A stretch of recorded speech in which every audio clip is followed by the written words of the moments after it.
गांव में हो रखा है आजकल बंदरों का आतंक और इनको भगाने के लिए हम फोड़ रहे हैं पटाखे, लेकिन उन पर कुछ भी असर नहीं हो रहा है। 2, 3, 4, 5, कितना डर रहा है वो डरपोक। 7, 8, 9, 10, 11, 1। फूटेगा फूटेगा कि नहीं फूटेगा?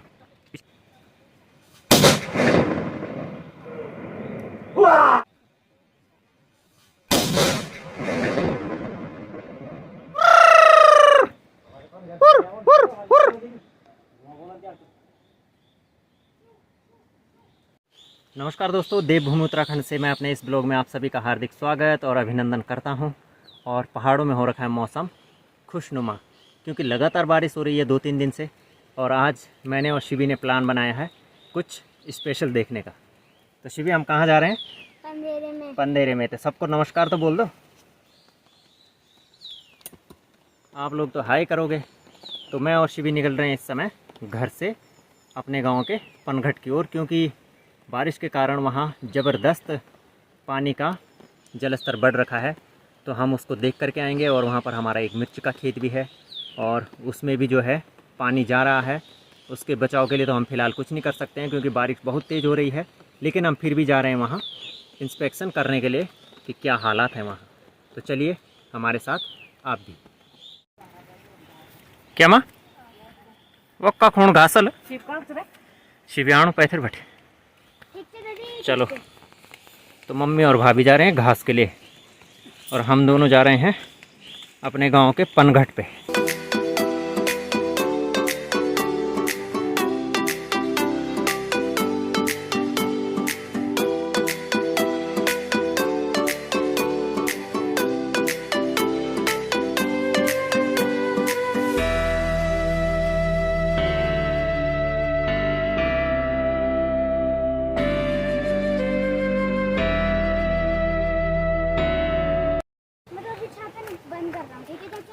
आराम से फिसलेगा ना नीचे तो सीधे जाएगा दूसरे। अरे आ रही होगी। नहीं आ रही बारिश तो बंद कर दे फिर।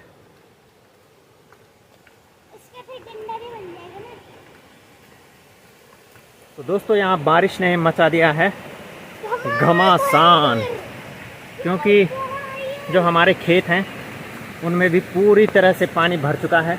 जो हमने मिर्ची लगाई थी और मंडुआ बोया था, आप देख सकते हैं इधर किस तरह से ये झरने बन गए।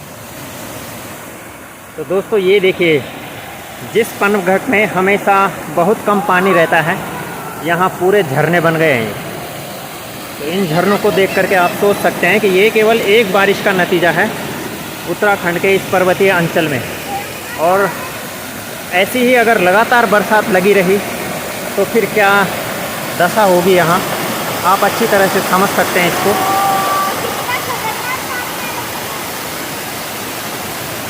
और ये हमारे गांव का पनघट है। तो पनघट को आप देख सकते हैं लबालब बन रखा है पानी से।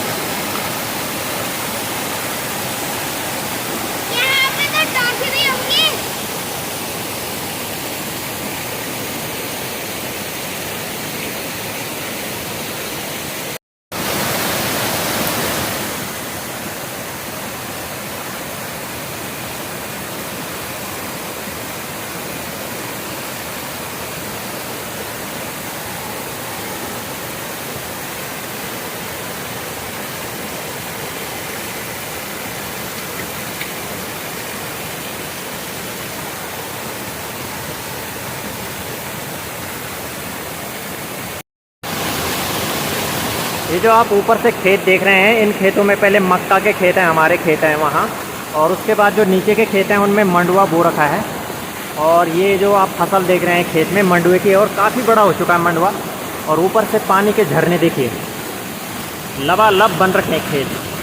तो अगर ये बारिश इसी तरह से होती रही तो फिर इस सारी फसल को काफ़ी नुकसान पहुँचने वाला है आने वाले समय में। और उतना उत्पादन नहीं हो पाएगा जितना कि लोगों की आकांक्षा होती है, लोगों की इच्छा होती है कि इतना उत्पादन तो हो ही जाएगा।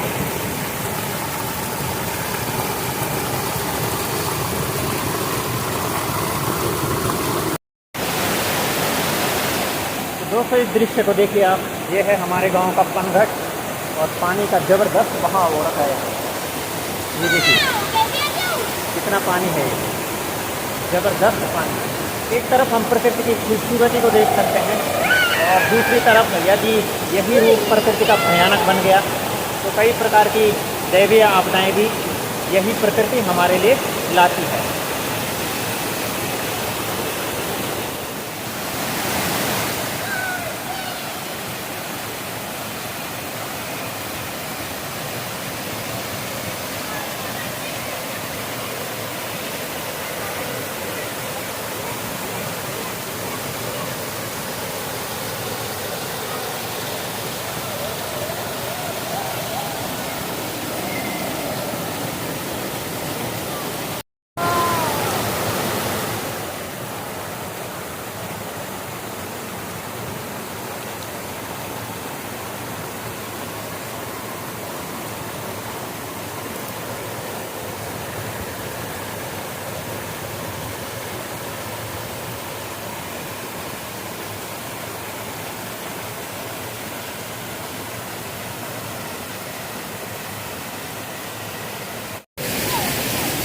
और अब यहाँ फिर से बारिश शुरू हो गई तो इसलिए मुझे अपना छाता खोलना पड़ेगा।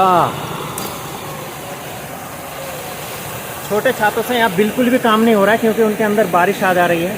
इसलिए हम अब अधिकांशतः अपने साथ बड़े ही छाते रख रहे हैं क्योंकि इन छातों में दिक्कत नहीं होती और पानी से अच्छी तरह से बचाव हो जाता है। तो ये हमारे गांव का पनघट है और इसी पनघट से सटा हुआ हमारा एक खेत भी है। उस खेत में हमने मिर्च बो रखी थी, लेकिन खेत में बहुत ज़्यादा पानी भर चुका है और आप ये देख सकते हैं कि किस तरह से मिर्च का एक खेत पानी से लबालब भरा हुआ है। इसमें टमाटर भी लगा रखे हैं, बैंगन के पौध लगा रखी है, मूली है और इस तरह से ये बरसाती फसल है। और मिर्च का इस खेत में काफ़ी अच्छा उत्पादन होता था, लेकिन अगर ये बारिश इसी तरह से रही और इन मिर्चों में धूप नहीं लगेगी तो फिर इनकी फसल जो है बुरी तरह से ख़राब हो जाएगी।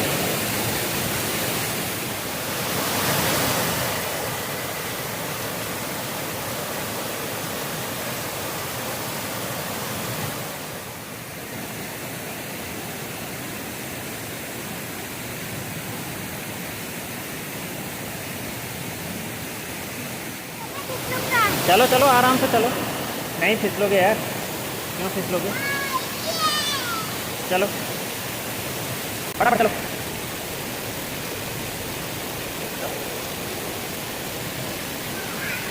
इधर से जाओ, इधर से सीधा, नहीं इधर से सीधा। अरे सीधे में जाओ, इधर से भाई। चल तो पैर जमा के जा, कुछ नहीं होता है। जा तो कुछ थोड़ी होता है, फटाफट जा यार, कोशिश कर। शिवी को लग रहा है पानी से डर और इस पानी को पार नहीं कर पा रहा है। मेरे चप्पल मत, चप्पल बह जाएगी, चप्पल बह जाएगी, चप्पल ग्रिप बना के रखना चप्पलों को। आओ इधर, हाथ दे इधर, चप्पल जल्दी आ भाई, हाथ मत बढ़ाना। हमारे घर से लगभग 400-500 मीटर की दूरी पर ये हमारे गांव का पनघट है और मैं और शिवी यहाँ पर आए थे क्योंकि यहाँ पर हमारे खेत में काफ़ी पानी जा रखा है, तो उसको देखने के लिए आए थे हम। कर तो कुछ नहीं सकते हैं क्योंकि इतनी बारिश में कुछ भी समाधान नहीं है। और जब हम यहाँ के लिए निकले थे तो उससे पहले हम अपने घर के खेत में गए थे और वहाँ पर हमने देखा कि खेत का जो है एक छोर टूट गया है। कल रात की बारिश और आज सुबह की तगड़ी बारिश से ये देखिए हमारा एक छोटा सा खेत है, हमारा यहाँ पर बगीचा, और इसकी एक दीवार टूट करके चली गई नीचे। और इसके साथ था ये नींबू का पेड़ था एक बड़ा सा, वो भी टूट करके नीचे चला गया। तो इस तरह से देख सकते हैं आप कि ये धीरे धीरे नुकसान होना शुरू हो गया है। और अभी तो जब बारिश बंद हो जाएगी उसके बाद ये सब टूट फूट होना शुरू होती है। लोगों के पुराने मकान ढह जाते हैं और कई गौशालाएँ टूट जाती हैं। तो इस तरह से बारिश के नुकसान भी सब झेलने पड़ते हैं। तो यदि आप हमारे चैनल पर नए हैं तो हमारे चैनल को सब्सक्राइब करना बिल्कुल भी मत भूलिएगा, क्योंकि हम आपके लिए इसी तरह के ब्लॉग्स लाते रहेंगे। धन्यवाद।